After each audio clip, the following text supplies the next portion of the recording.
Atração perigosa. Até que a morte nos separe. Localizado na fronteira de Maine e Nova Hampshire, encontra-se o histórico estaleiro naval Portsmouth, onde navios são construídos há mais de 2 séculos. A cidade, como o estaleiro, passou por muitas mudanças ao longo dos anos. Teve momentos bons e ruins.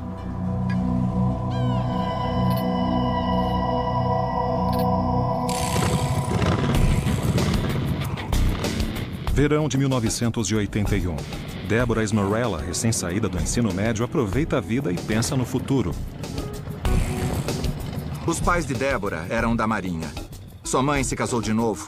A vida parecia cheia de potencial para Deborah. Ela tinha um futuro brilhante pela frente.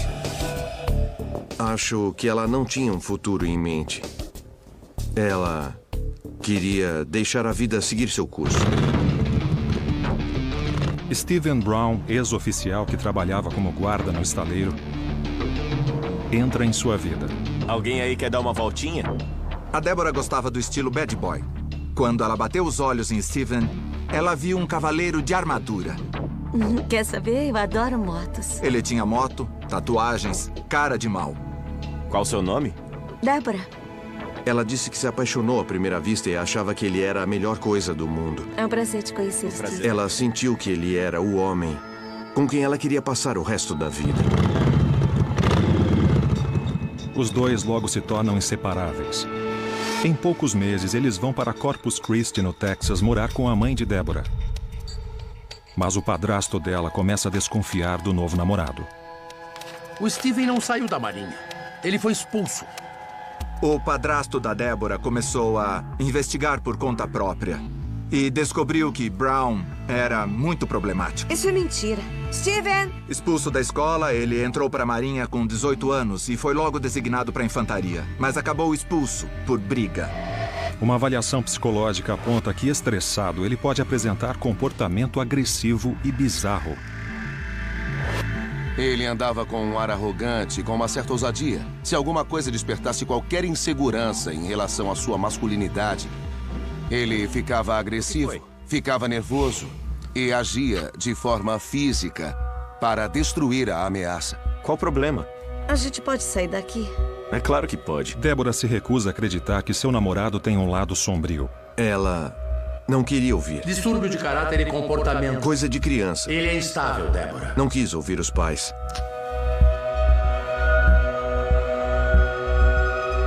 Deborah e Steven percebem que não são bem-vindos e pegam a estrada. 6 meses após se conhecerem, eles se casam em uma cerimônia civil. Pra você, querida. Obrigada.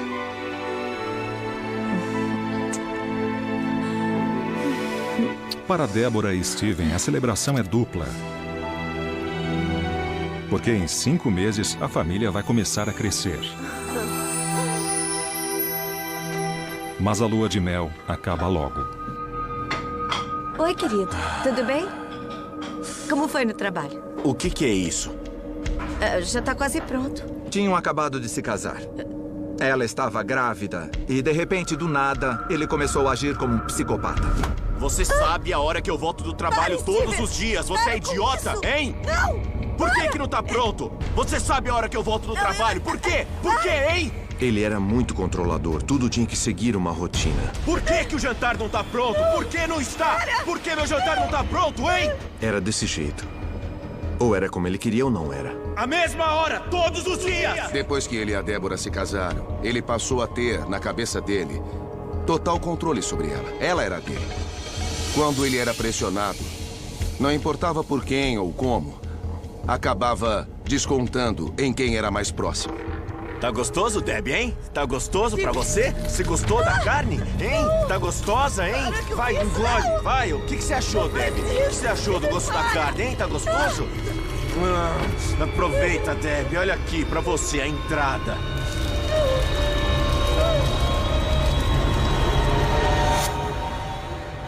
Depois ele pedia desculpas, dizia que não ia acontecer de novo, que estava bravo, que estava bêbado, que o dia tinha sido ruim, dava um monte de desculpas e pedia perdão. Deborah, ainda cega de amor, acredita na promessa do marido de que não vai se comportar dessa forma de novo.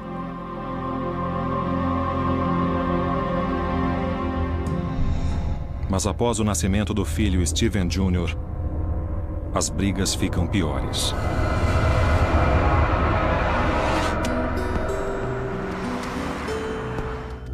A família se muda para a Flórida, Virgínia e Maine até se estabelecer em Newfield, Nova York, onde Steven consegue manter seu temperamento sob controle. A vida era muito boa para eles em Newfield. Ele trabalhava com o pai. O pai pagava muito bem. Com um trabalho estável e a proximidade dos pais, Steven parece outra pessoa. A Deborah engravidou. De novo. Steven Jr. ganha uma irmã, Whitney. As coisas pareciam estar bem. Steven chegou a dizer que queria tratar seus acessos de raiva. Mas fez isso? É claro que não. Não, Steven, para! O lado sombrio de Steven reaparece. Por favor, para! Deborah volta a ser vítima de violência doméstica. Por 16 anos, ela suporta a brutalidade do marido. E as crianças aprendem a viver com medo. Ele ficava revoltado, ficava muito bravo e gritava. Todos os dias! Batia nela por qualquer coisa. Sua. Se eu não lavasse a louça do jeito que ele queria, ele ficava muito bravo, quebrava tudo. Ele já me bateu no rosto com uma frigideira. Se eu não arrumasse o quarto, ele quebrava as coisas. Ele me batia com um cinto. Qual que é seu problema, hein? Essa casa tá imunda! O meu jantar não tá pronto! Steven! Você é retardada, é? Os ataques de Steven a Steven Jr. são ainda mais violentos. Ele era muito mais duro com Steven do que comigo. Ele batia na cara dele, dava chutes, jogava meu irmão longe. Era muito assustador ver aquela violência. Mas Deborah continua escondendo a falta de controle do marido. Eu perguntei algumas vezes como estavam as coisas. Ela dizia que estava tudo bem. Que tinham passado por uns dias difíceis, mas estava tudo bem. Em determinado momento, vizinhos denunciam a violência contra as crianças à polícia. Antes do assistente social chegar, Steven faz uma ameaça séria. Ele disse que se eles não mentissem, iam levar a maior surra da vida deles. O que uma criança pode fazer? Não é? E isso é uma forma de controle. Steven controlava cada movimento. Qualquer coisa que cada membro da família fazia com medo. A gente não sabia o que ia acontecer em casa. Ele poderia estar lá esperando com aquele olhar muito calmo, com o olhar muito sombrio, que dizia que a gente tinha feito alguma coisa errada e ia pagar muito caro. Os pais de Steven anunciam que vão se mudar para a Flórida. O impacto é grande, porque ele também perde o emprego que seu pai tinha lhe dado. Os pais dele se mudaram para o sul. Cortaram o cordão umbilical e ele teve que se virar sozinho. Steven consegue outro emprego como caminhoneiro, mas o salário é menor e ele não se dá bem com o novo chefe. Outra vez ele fica mais agressivo. Toda vez que o Steven Brown se sentia pressionado, sobrava para Deborah Brown. Era ela quem acabava sofrendo as consequências. Por favor, para! A violência fica mais frequente Steven! e mais extrema. Não! Steven, por favor, A culpa para é com sua! isso! Não é, não! A culpa é sua! Tá me machucando! Que se dane! Eu não consigo respirar, você tá me machucando! Ótimo! Finalmente, Deborah decide que não vai mais sofrer e encontra coragem para ir embora. Ela virou para mim e disse que nossa vida não devia ser daquele jeito, que a gente tinha que ir embora, que não era mais seguro. Ela leva as crianças para um centro de proteção à criança e contrata uma advogada para conseguir uma ordem de proteção contra o marido. Não demorou muito para eu perceber que era um dos casos mais extremos com que já tinha lidado. Ela tinha sido vítima de violência doméstica extrema e abuso por muitos anos. Steven descobre onde ela está e, com a ajuda dos pais, a convence a voltar para casa. Você mudou mesmo, Steven? É claro que eu mudei, meu amor. Ele promete a Deborah que será um marido amável e carinhoso. As coisas não vão mais sair do controle, tá bom? Tá bom. Eu te amo. Homens como Steven Brown não mudam. Eu disse a ela que não esperava que as coisas pudessem melhorar. Por algumas semanas, ficou tudo bem. Pareciam uma bela família. Mas os acessos de raiva dele sempre acabavam voltando. E voltavam com mais força. Ele apontou uma arma para ela e disse que ela não ia embora, que ela era dele e de mais ninguém. Você sabe que eu te amo. Por que meu jantar não tá pronto? Por que não tá pronto, hein? Após sofrer por 16 anos com abusos físicos e emocionais nas mãos de seu marido violento e imprevisível, a culpa é sua! Deborah Brown chega ao seu limite. Ela estava numa situação que parecia sem saída. Se correr, o bicho pega, se ficar, o bicho come. Ele ameaçava matá-la se fosse embora, mas se ficasse, ela poderia acabar morrendo de tanto apanhar. O que ela podia fazer? Alô? Dawn, sou eu. Ele saiu. Você pode buscar a gente? Deborah liga para seu pai e seu irmão, que concordam em sair do Maine para buscá-la. Ela armou um plano de fuga. Ia sair para trabalhar. As crianças iam sair para a escola. Mas o irmão dela estaria esperando do lado de fora. Eles poderiam fazer as malas assim que o Steven saísse. Pegar tudo e dar o fora daquele lugar. Ela estava morrendo de medo. Tentava disfarçar para a gente não notar. Mas ela não parava de olhar para trás.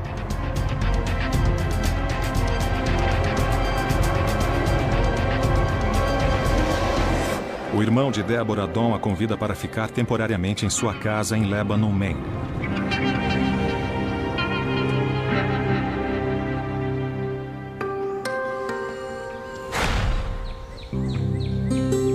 Na casa de Don também estão sua namorada e seu melhor amigo, Chris Brillard. Oi, Deb. Tudo bem? Chris e Deb começaram um relacionamento. Fica tranquilo. Ele era honesto com ela, carinhoso. E ela percebeu que podia ter um relacionamento saudável. Que ele podia ser o homem ideal para ela. Pode chutar. Com o passar do tempo, Deborah começa a relaxar e ter uma vida normal. O tempo com a família em Maine deu a ela a estrutura e o apoio familiar de que ela precisava para pedir o divórcio. Ela decide pedir o divórcio e a guarda dos 2 filhos. Acha que não merece isso? Mas Steven se recusa a aceitar.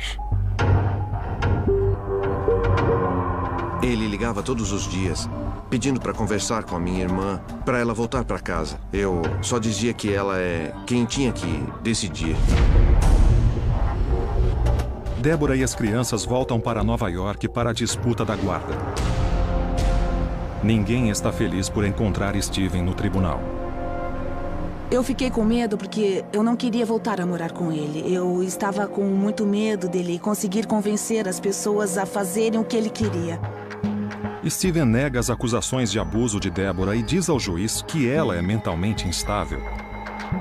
Ele testemunhou muito bem a seu favor. Ele parecia frio, calmo e controlado. Era difícil acreditar que aquela pessoa no tribunal e o homem violento descrito por Deborah Brown eram a mesma pessoa. Amigos e familiares de Steven testemunham a seu favor. Mas as evidências mais fortes são dadas pelos 2 filhos. Eu disse que não me sentia segura vivendo com meu pai. Não queria apanhar todo dia. Não queria sentir medo sempre. Não queria nada disso. Eu só queria viver a minha vida. Eu queria ser criança, ter uma infância normal. O menino disse ao juiz que se ele o obrigasse a morar com o pai, pegaria a irmã e fugiria para o Canadá. Ele não queria morar com o pai, porque sabia do que ele era capaz. Furioso com a humilhação pública, Steven volta para casa e procura conforto na bebida e nos braços de uma velha amiga que era apaixonada por ele. Fica calmo. No começo, Patricia Teeter era apenas um ombro amigo. Uma boa amiga. Mas Patricia não queria ser só amiga. Ela queria dormir com ele. Tinha interesses sexuais. Eu prometo que vai ficar tudo bem. E ele estava usando isso, estava se aproveitando. Depois do intervalo, previsão do tempo e trânsito.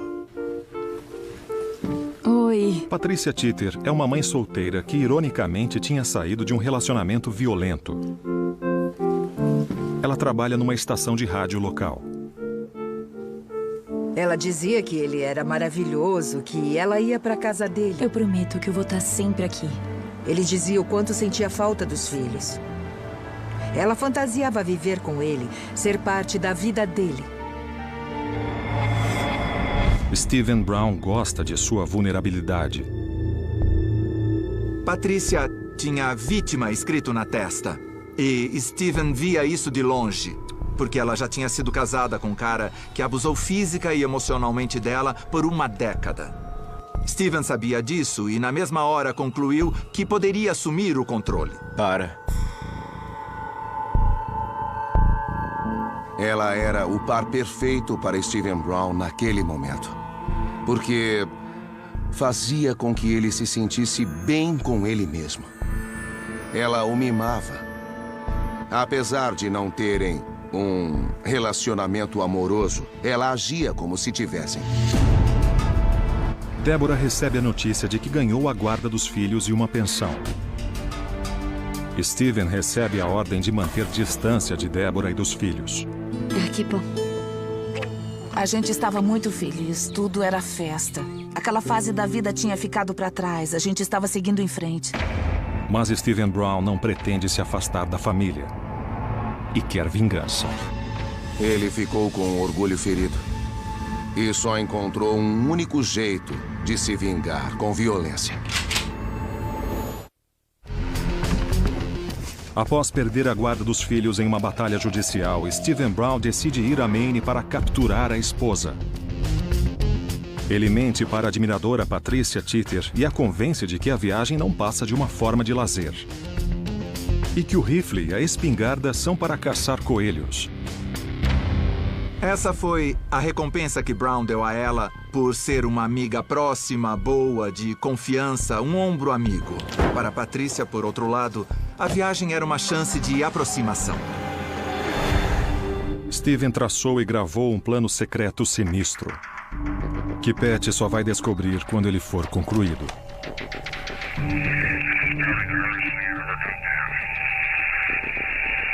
Eu não te disse toda a verdade sobre o que eu me preparei para fazer, porque eu sabia que você não me ajudaria. Está acabando.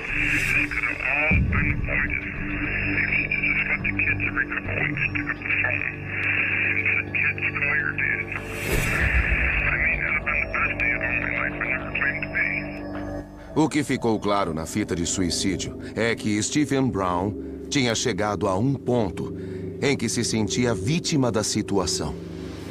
Ele culpava Deborah pelas coisas terem acabado como acabaram. No carro, Steven revela a Patricia o motivo real da viagem: conversar com a ex-esposa. Ele estava indo ao encontro da esposa. No porta-malas havia armas, facas, fita, corda. Muita gente notaria que tinha alguma coisa muito estranha ali. Isso mostra que ela estava disposta a fazer o que fosse preciso para conseguir o que ela mais queria, que era ficar com Steven Brown. O plano de Steven era tirar todo mundo da casa e deixar a Deborah sozinha para poder entrar sem problemas e conversar com ela. Naquela tarde, os dois vigiam a casa do irmão de Deborah. Ô, gente, vamos lá pra dentro que tá mais quentinho. Steven e Patricia vigiam a casa em segredo. O que Steven estava fazendo naquele momento? Espionando a Deborah, espionando a casa. Onde você tá? O que mais estimula o sociopata É a execução do plano. A observação era um estímulo a mais para a execução do plano. Naquela noite, Steven Jr. estava na casa de um tio. Deborah, Whitney e os outros assistem a um filme juntos antes de irem dormir.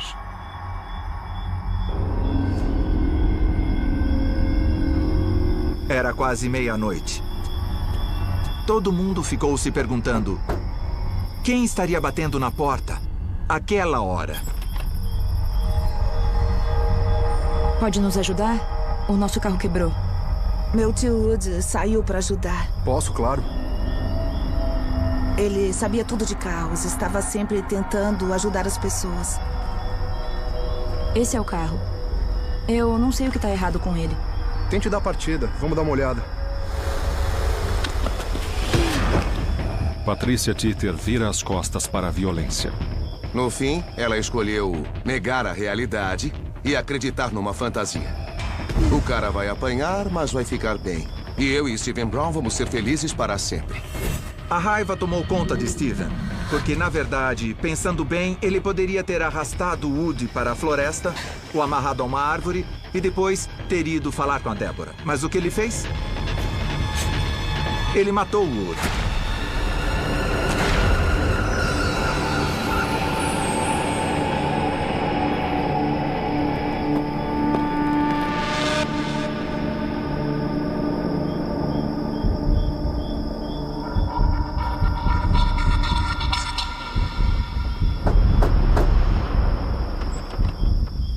O Don disse que precisa da ajuda do Chris com o carro. Você pode chamá-lo para mim? Ah, posso. Eu fui acordar a minha mãe, o Chris. Ele pegou um casaco, as botas, tudo e foi até lá. Cadê o Don? Ei, o que você está fazendo?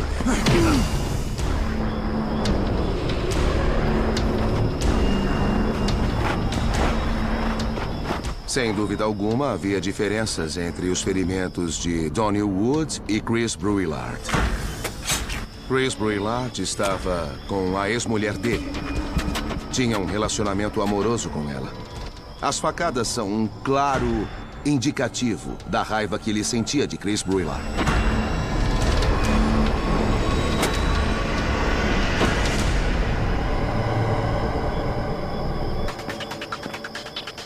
Patrícia voltou a casa uma terceira vez. O que mostra o quanto ela estava cega de amor. Peraí, o que está acontecendo? Minha mãe sabia que tinha alguma coisa errada. Ela decidiu sair de casa.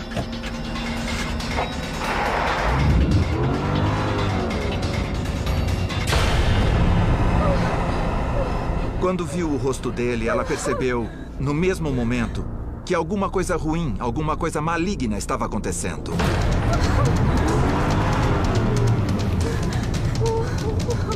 Deborah tenta escapar, mas não quer abandonar a família e o novo namorado. Então, corajosamente, decide voltar para a casa do irmão. A Deborah não tinha opção. Ela se lembrou que a filha estava na casa, que as pessoas que ela amava estavam na casa. Então decidiu voltar na mesma hora. A noite de horror está apenas começando.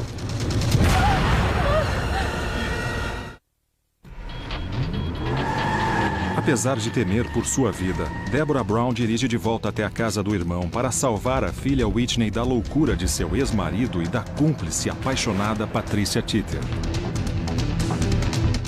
Deborah também teme pela vida do namorado Chris Bruyllard e do irmão Don Wood, que saíram da casa.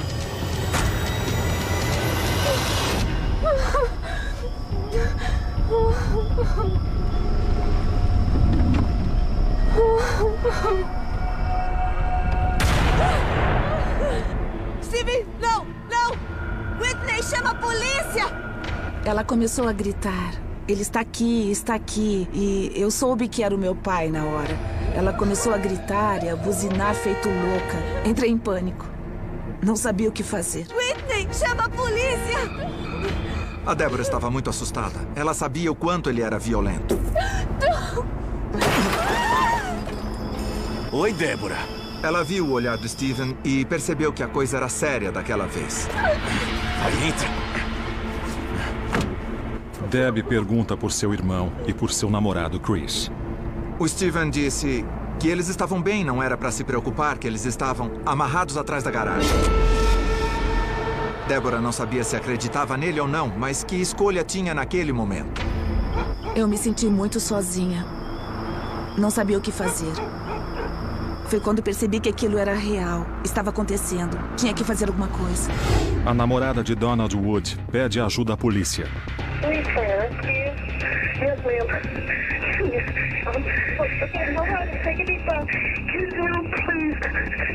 Get the cops here on 61 Lower Middle Road immediately. Stephen Brown is here. All right, take a deep breath. There are people on the way, okay? My boyfriend, he's been gone almost an hour. He went to help this woman. This woman's been in and out of my house. A polícia chega com cães farejadores. Fizemos uma busca na área e encontramos as duas vítimas que haviam deixado a residência para ajudar a motorista. Estavam a cerca de 9 metros na floresta. Estavam mortas.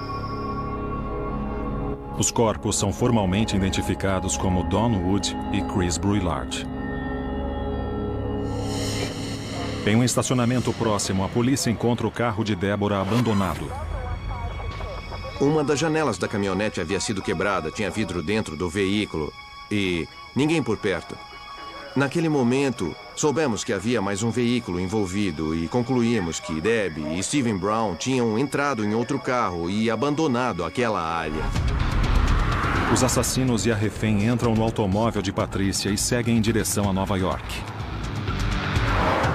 Toda vez que chegavam a um pedágio, Brown dizia para ela se abaixar e se cobrir com um lençol. Sempre. Ele falava que se algum policial parasse o carro no caminho, ia acontecer um banho de sangue. Steven e Patrícia dirigem pelas 5 horas seguintes. Faltando pouco para amanhecer, eles param em um motel em East Greenbush, nos arredores de Albany. É Patrícia quem se registra na recepção. Ele falou para Patrícia reservar 2 quartos vizinhos. Um para ela e outro para ele e Deborah. Eles ficaram dentro desse quarto de motel o dia todo. Brown e Deborah. Ele abusou sexualmente dela 3 vezes e ainda ameaçou atirar nela. Você achou que podia tirar meus filhos de mim, é? Não para matá-la. Eu vou te matar! Mas para ela não andar nunca mais. Meus filhos! Outra vez ele estava exibindo seu controle, mostrando seu controle sobre ela, o seu poder. Se achava um deus. Idiota! Naquele momento, Patrícia Titter já não podia voltar atrás. Ela criou uma fantasia e queria viver essa fantasia. Ela acreditava e tinha que continuar. Ela não sabia como as coisas iriam se resolver naquele motel, mas iriam. E os dois voltariam para casa para viver como ela sempre sonhou. Naquele dia, os corpos de Don Wood e Chris Brouillard passam por necropsias. O médico legista aponta que Wood foi morto em decorrência de um trauma profundo na cabeça. Ele também teve 2 ferimentos à faca consideráveis. Mas a gente nunca vai saber o quanto isso influenciou a morte dele. Porque o grande ferimento na cabeça teria sido suficiente para matar. Chris Brouillard tinha fraturas extensas no crânio. Ele também foi esfaqueado 3 vezes. Uma no pescoço e 2 no peito. Os ferimentos do Chris eram tão extensos, tão violentos, que o legista não conseguiu determinar qual deles foi fatal. Os tipos de ferimento mostravam claramente que Steven quis se vingar por Chris se envolver com sua ex-esposa.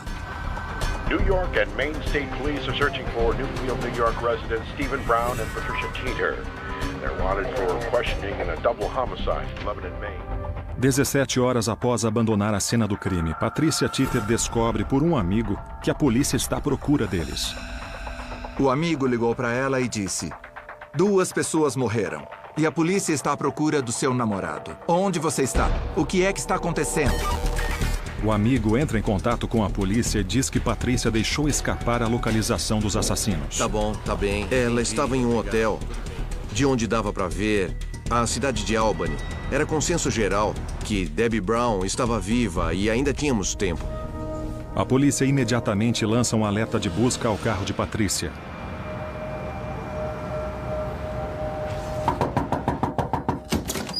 Steven, eles sabem, a polícia tá vindo. Sai, entra no quarto. Steven descobriu que a polícia estava atrás dele e da Patrícia. Ele sabia que a situação não ia acabar pacificamente. Ele prometeu um banho de sangue a Deborah e ia se encarregar disso. Ele percebeu que alguma coisa estava acontecendo e que ia ser ruim para ele, porque ele bloqueou a porta do quarto. Deborah só pensava, como posso sair daqui viva? A polícia vai arrombar aquela porta a qualquer momento e ele provavelmente vai me matar. A oficial de polícia de East Greenbush, Elaine Rudzinski, vasculha o estacionamento do motel. Quando cheguei, vi um Ativa da Oldsmobile preto estacionado em frente a 2 quartos do motel, que se encaixava na descrição. Rudzinski nota adesivos temporários da Pensilvânia. Conferi o registro dos adesivos do departamento de veículos e não estavam registrados. Foi mais uma evidência de que algo estava errado com o veículo. Ela pede à recepcionista que confira o nome do registro dos quartos próximos ao carro. Descobrimos que Patrícia Teeter tinha realmente alugado 2 quartos em seu nome. E a partir daquele momento foi tudo muito rápido. A equipe de resgate foi avisada. Eu cuido da primeira porta e você da segunda. 2 equipes da SWAT se preparam, uma para cada quarto. Tudo bem? Vamos lá. Vamos. Ninguém esperava que Steven Brown se entregasse sem violência. Os 2 corpos que encontramos na floresta provavam isso. O relógio não para. Steven Brown está encurralado. Enquanto isso, sua esposa Deborah receia que seu fim esteja cada vez mais próximo. Equipes da SWAT se preparam para invadir um motel próximo a Albany, Nova York, onde os suspeitos de assassinato Steven Brown e Patrícia Teeter mantêm a ex-esposa de Brown, Deborah, como refém. Chegamos a discutir se deveríamos ir imediatamente ou esperar o amanhecer, mas como tinha uma vítima mantida como refém, decidimos que seria preciso invadir naquela noite.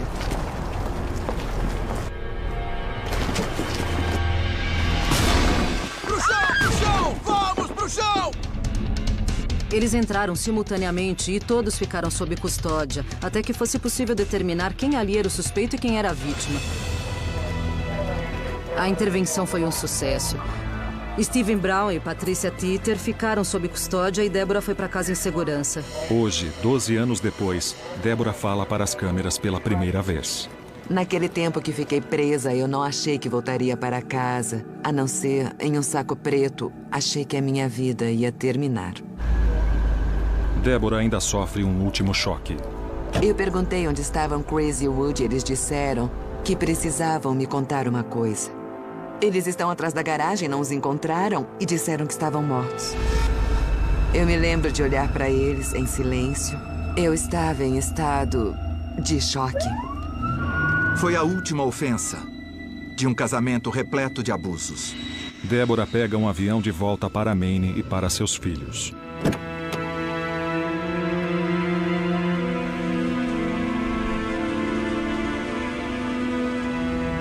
Tinha uma coisa diferente nela. Mamãe?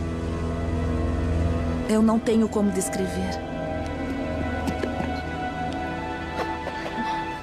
Não foi o momento feliz que eu tanto esperei que acontecesse. Achei que a abraçaria e tudo ficaria bem, porque nada estava bem.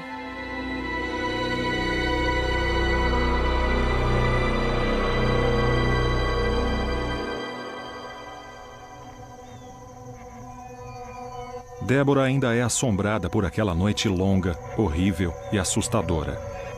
Eu me sinto muito sortuda por estar aqui, porque muitas mulheres não teriam sobrevivido àquilo tudo.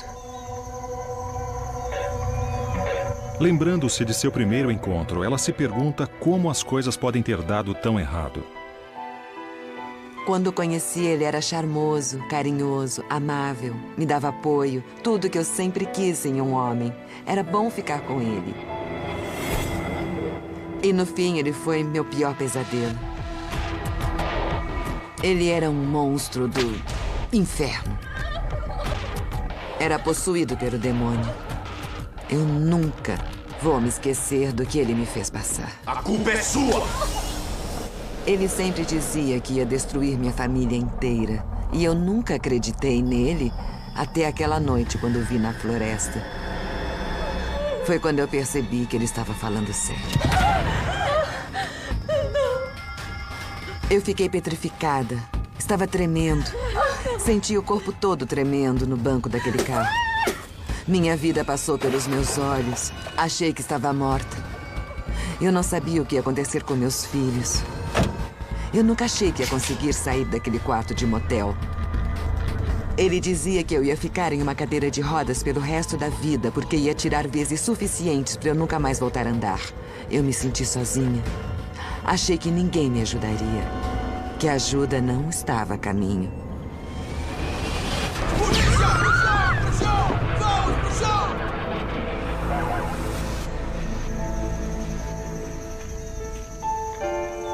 Para Deborah, a parte mais difícil de todas foi ter perdido o irmão. Meu irmão foi mais um pai para mim que o irmão, sabe? Ele teria me resgatado no Alasca. Era meu melhor amigo. E agora ele não está mais aqui entre nós. Para nos alegrar quando as coisas ficam ruins.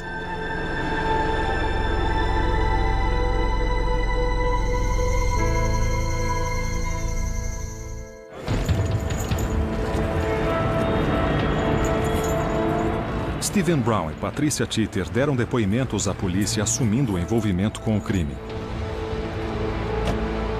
Tell me why you brought all this hunting stuff. Why? Rope, duct tape, because tell me why. Because I had in my mind, one way or another, I was going to talk to them. Ele diz que Patricia Teeter sabia que ele ia atacar os homens com violência. I said, when they come out, believe me, I said, I'm going to hit them hard enough, tackle them, knock them down. I'm going to pull them aside, duct tape their mouth, tie their hands or feet up.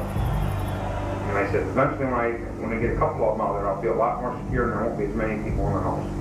O que está fazendo? I'm freaking out. It was almost like my body was outside, my body looking in. I don't know what to tell you about. It was the weirdest feeling I've ever had in my whole life. I mean, I was shaking like a leaf. And I reached down in my pad, and I pulled out a knife. I remember swinging that knife. Eu acho que, em muitos aspectos, ele estava orgulhoso do que tinha feito. I couldn't believe what had happened. I couldn't believe that everything had fallen apart and had escalated to this point. Ele confessou todos os crimes, quase como se quisesse me contar, como se quisesse tirar aquilo do peito. So whatever was done was done. Hang on up to that. Patricia Teeter, que feriu um olho quando a polícia invadiu o quarto de motel, revela seus sentimentos por Stephen. I just wanted to try to help him to get a little closure so he could see the kids. And that's all I was trying to do. I was trying to be his friend. Ela também diz que não sabia que Stephen planejava matar alguém. Well, I just figured, like I said, he was going to knock him down and tie him up and then just put him into the woods or, off to the side so he could talk to Deb and maybe even see the kids. I mean, I knew he was taking quite a chance. You didn't think anyone was going to get hurt? Well, maybe knocked out and stuff, but I didn't know it was going to be the extent. So it was all right to knock people out, but you draw the line at killing them. I just went up to the door.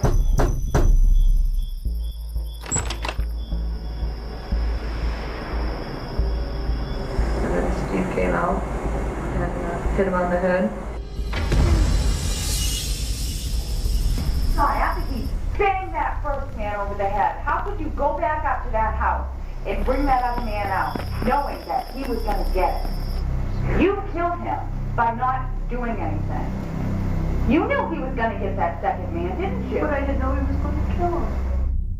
Ela voltou àquela casa 3 vezes. Isso mostra que ela sabia o que Steve estava fazendo. Ela participou ativamente de toda a violência. Ela era a isca. Ela era a isca para o monstro. You know, I mean, I didn't help other than bringing the gentleman up. I mean, Luring them to their deaths. Well, I didn't know I was doing that. Yes, you did. Ele tinha tendências violentas e ela fazia tudo o que ele queria, sem pestanejar. Patrícia confessa a culpa pela participação em 2 homicídios e no sequestro de Deborah. Enquanto seu advogado pede redução de pena, a promotoria pede a pena máxima. Na minha opinião, Patrícia Teeter não pode ser absolvida de qualquer culpa, porque ela participou de cada passo do plano. Na minha opinião, ela é culpada, simples assim. Patrícia Teeter é condenada a 20 anos pelas leis do Estado e mais 29 anos pelas leis federais. Ela poderá pedir a liberdade condicional em 2023. Enquanto aguardava julgamento, Stephen Brown tentou primeiro se enforcar e depois cortar a própria garganta, mas sobreviveu.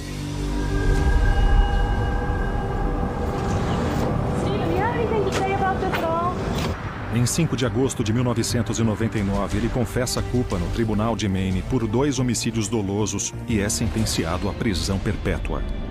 Eu fiquei com a impressão de que ele se sentiu poderoso pelo que fez. Ele conseguiu provocar toda aquela situação. Ele tinha um plano e fez o que queria. Acho que, em muitos aspectos, ele estava orgulhoso do que tinha feito. 4 meses depois, ele é condenado em um tribunal federal por sequestro, violência doméstica e outras acusações. E é sentenciado a 5 prisões perpétuas concomitantes. Cada dia que vivi com ele, achei que seria meu último dia de vida. Eu nunca me sentia segura. Nunca. Agora eu posso dizer que estou segura. Estou segura. Nenhum dos filhos de Steven se comunica com o pai. Eu nem sei em que estado ele está. E não tenho planos de me encontrar com ele ou falar com ele. O que nós passamos foi suficiente. Ele não merece o meu tempo. Hoje, Deborah Brown trabalha com agentes federais e se apresenta para grupos que combatem a violência doméstica. Meu conselho para as mulheres é ir embora e não olhar para trás. Stephen Brown era uma bomba relógio prestes a explodir. Ele gostava de ser visto como um ideal de masculinidade. E Patrícia Teeter o via desta forma. No fim, a combinação acabou sendo fatal. Versão brasileira, Vox Mundi. Uma canção